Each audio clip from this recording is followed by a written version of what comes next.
Hey guys, Cam for 15, back at it with another video for you guys. Back with another episode review of my status as an assassin obviously exceeds the heroes. As we obviously I missed the last two episodes, episode 8 and 9, or just episode 8. And obviously episode 9 came out today. And again, this show continues to be really good. This show continues to be really good. We continue to find out what's actually like kind of going on and everything, and kind of what the task at hand is.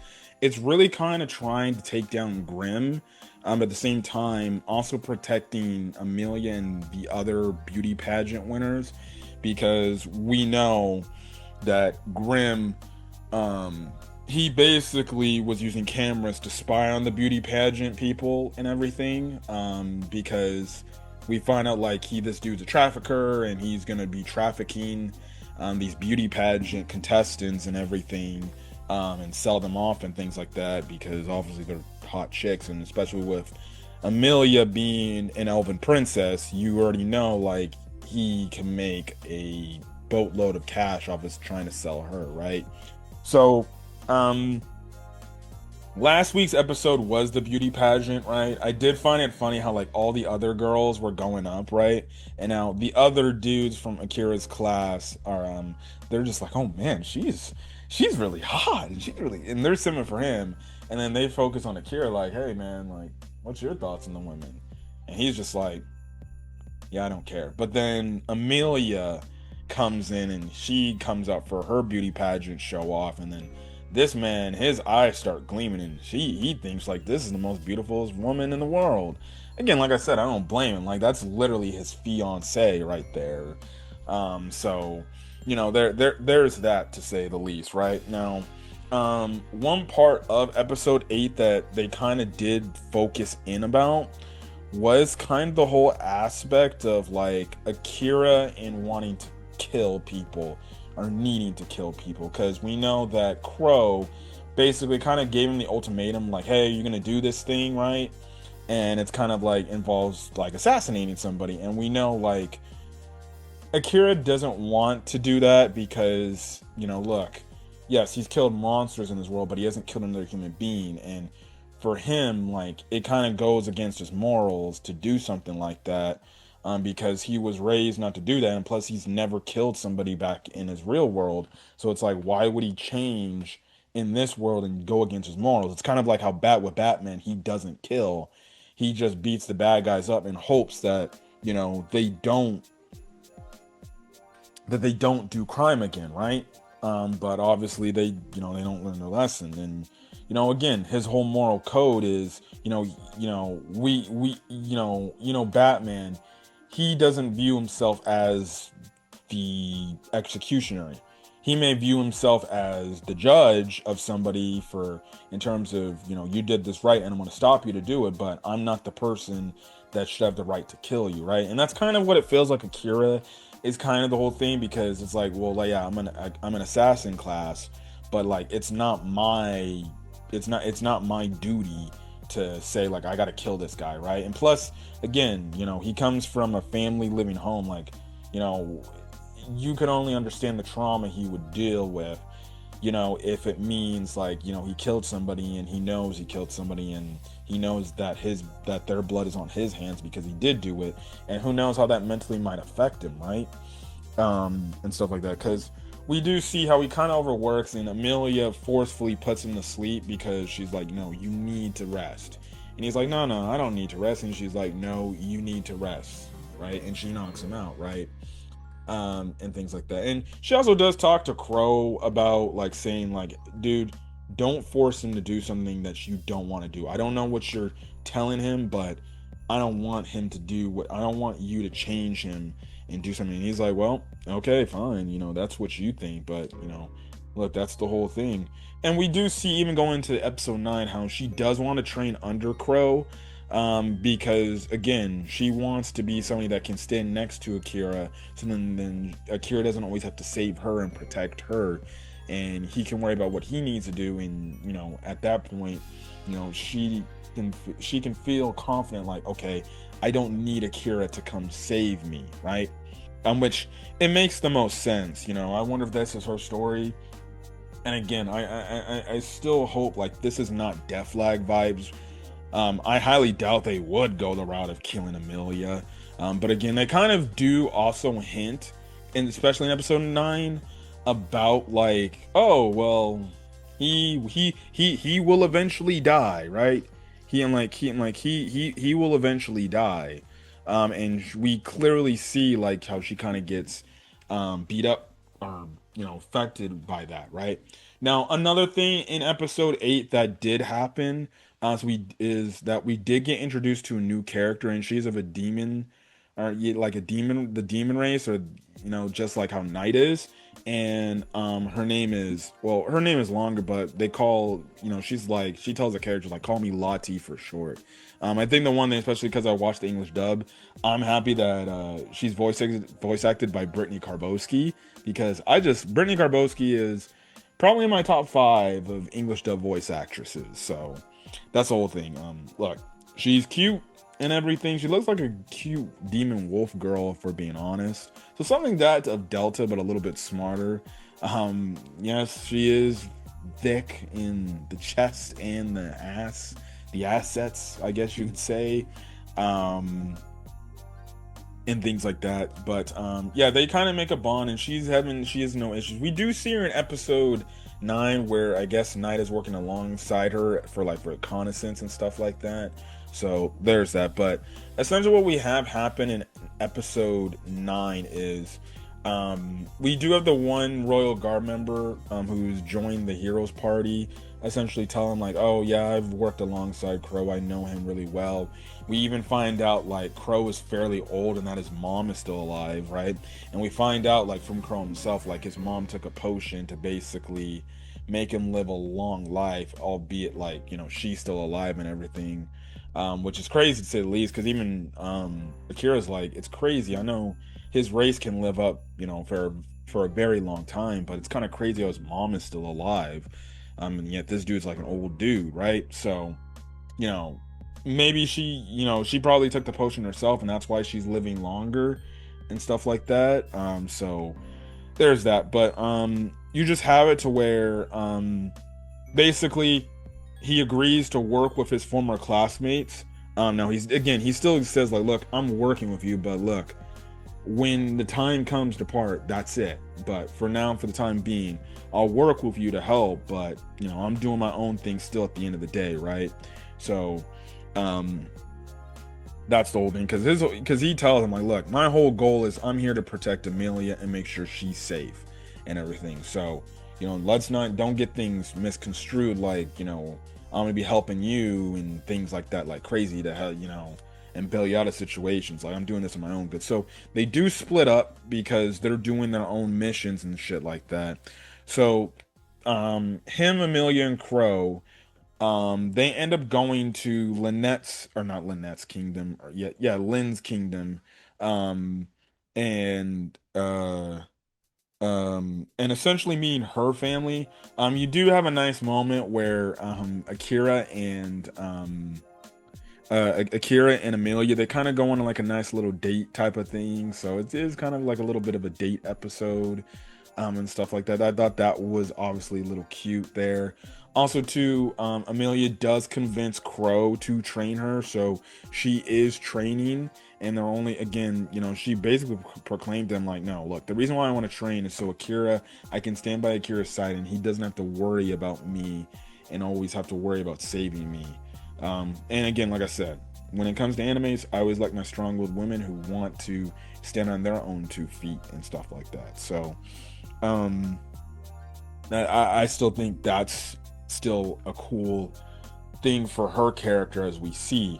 What we do see what happens is essentially what happens is the fact that when they meet up with Lynn, and they essentially meet her father. Her father's a king. He's obviously, it seems like Amelia knows him and everything, just because she's royalty herself. And essentially what happens is, basically the dude is like, look, I want you to help me, but it's great that you're doing all these great things and you're strong, but can you do me a favor? And obviously, Akira's like, well, okay, I'll think about it, to see if it benefits me. Now, this one royal guard member essentially was like pressing Akira this entire conversation, because he did not like the way Akira was talking to the king. And also too, we find out like Lynn. This is, remember, if you remember, Lynn is an adopted into this kingdom's family, so she's not related to the king. She's basically adopted into it, so she is the princess, right, of this kingdom. So essentially, the dude, the king basically is like, hey, my favor to you is I want you to kill I want you to kill Grim. And obviously Akira reacts to this and he's like, oh, so you do know him. And we basically find out, like, he's sending his assassins to do his Grimm's sending assassins to do his dirty business and everything. And we found out like the king knows Grimm, and he's actually worked alongside Grimm in terms of like a political reason. And the reason why he promoted or demoted him to like guild master or whatever is because he was doing the shady shit, right? Now Akira's like, yeah, no, I'm sorry, but that's not my problem, and I'm not gonna handle that now. That's when the guard kind of comes in and is just like, no, you cannot, I'm not letting this dude disrespect you, my lord. Let me face him in a duel, right? So Akira and the centaur goes off in a duel. Akira throws like his, two blades and gives it to Amelia, right? And they start to fight, and essentially Akira beats this guy fairly easily, right? And it shocks everybody, right? It shocks everybody. It's clear that you can clearly tell the king is not too happy about Akira losing, because he kind of wanted to stick it to Akira and say, okay, see, maybe you should do my bidding, right? But he's clearly pissed off. Obviously, Lynn can tell, like, because she's not taking any orders from her. Now, I don't know if the king is going to do any diabolical things. I guess we'll see. Again, he said he does have a connection to Grimm. Hey, I could perfectly see it to where he speaks up to Grimm and he's like, hey, there's this dude I want you to get and kill. Or maybe this is another thing where he puts, where Amelia is put at harm, right? Her life is at harm, and, they're going to use, oh, yada, yada, yada, right? Now, the king does make a mention to Amelia about like her choice that she made, and he's basically like, I don't understand why you're falling for, you have some sort of relationship or falling for a lowly human. Like, you do know, like, you're going to live a lot longer than he is, so that's the whole thing. So like, why even waste your time with that, right? And because of this, like, it kind of upsets her, because, well, realistically, she knows that is the truth. Like, Akira is going to grow old, and eventually he's going to die. While elves, they have obviously they have a much longer lifespan than a human does. So it kind of depresses her a bit, right? So they kind of go on this boat. They go on another boat, and they're just kind of having this talk. And basically, Akira's like, hey, are you good and everything? Are you okay? I can tell, like, you're not happy. And obviously, she's like, oh no, I'm fine, I'm good. And then obviously, again, Akira does say some words to reassure her, and again, it starts to get Amelia to tear up and basically admit, like, you see, now I know why I love you, right? And obviously Akira's like, look, you can tell me, why you're crying, why you're upset, and kind of reassured her, saying like, look, I'm always gonna be here. And Amelia does make the mention, like, well, it's just, I don't want to talk about it because it kind of has something to do with maybe your potential demise. And if you were to die, like, I wouldn't know what to do. Like, for me, I would die if you were to die. So again, it's kind of showing that dichotomy of how much these two really are reliant on each other, how much these two are attached with each other, and how much they truly do care and love each other. To the fact is, like, they're at the point where it's like, well, if one dies, then I'm dead inside. So that, again, like I said, they're still teasing these death flags, like somebody's gonna die between the two. I don't think they're gonna die. I don't think either one of them is going to die, right? And stuff like that. But again, she also didn't bring up the whole fact of, like, the whole older age and the fact that she would live longer than he is. Now, like, again, my personal opinion is, yes, that's the whole case, but, you know, if you love him, you love him, but, you know, obviously, you know, he's not going to live a long life, right? Which only means, like, hey, you know, if anything, like, you guys get together, have a kid, you know, the kid's gonna have some elf blood within him or her or whatever. So which means, like, if anything, yes, Akira will be gone, but at least you'll have this, you know, obviously a child that will be left behind that will carry on Akira's will and everything. But essentially, we do get some more information too from Crow, and we do find, because Crow talks about Soren, and he says like he knew Soren and everything. And the fact is, obviously, he found it like, yeah, I was heard. So you're frankly summoned when he died, right? And obviously, is like, I bet you know something about that. And obviously, you know, Akira kind of says what he thinks is going on, and basically, dude's like, well, I think I have an idea of like who killed him actually. And he basically says it was Grim, and he said basically Grim sent his assassins on him to kill him. So, you know, we'll see where that goes from that point on. But that kind of shakes up. That does kind of shake up Akira. Again, I still think it's what Crow's doing is trying to fuel him to actually assassinate somebody and assassinate Grim. And I think with the way this Grim dude is sounding, especially with the fact that he's coming after Amelia and everything, like, I think this should be like somebody like, okay, dog, I know you got a moral code, but like, kill this dude. But again, like I said, Akira's got a moral code, and he does not want to kill because he does not want to change who he is. Because more than likely he feels like, well, if he kills somebody, then he's just going to resort to killing somebody again. So like, if I killed this one person, then I'm going to kill another person. I'm going to want to kill another person to take care of my problems, right? So there's that. I did find a funny scene in before that whole dialogue scene did talk how Amelia's, because they're in the hotel, like Amelia's just like, the baths is so, you know, great, we should take a bath together and just, you know, kind of, you know, I guess you could say get close to each other or just kind of snuggle up with each other in the bath.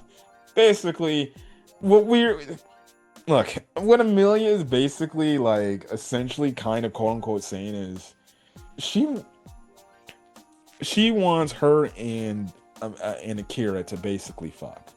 Like, I think it's very much clear. Like, she wants Akira to have sex with her, bro. Look, personally, if you ask me, I don't know why this man just did not tap that. Like, dog, hit that, bro. Come on now, she loves you. Again, I'm still waiting for that moment where they kind of, it's implied, or they have that moment in bed, and then they go all the way, and then again, I'm still the funny opinion where I want Knight to just walk in and I'm like, wow, I clearly walked in when you guys were going at it, and you guys must have kept yourself up at night really late, huh? I'm still waiting for that moment. I think that moment will come at some point, but yeah, but anyways, I'm gonna go for guys. If you guys like the video, leave a like, put in the comment section your thoughts, hit the subscribe button if you want to get more. Yeah, if you want to get more assassin content and things like that. So yeah, but other than that, guys, I'm gonna go for catch you guys in the next video. Till then, guys, stay safe out there. Have a great rest of your day or your night or whenever you're checking this video. Till then, guys, peace.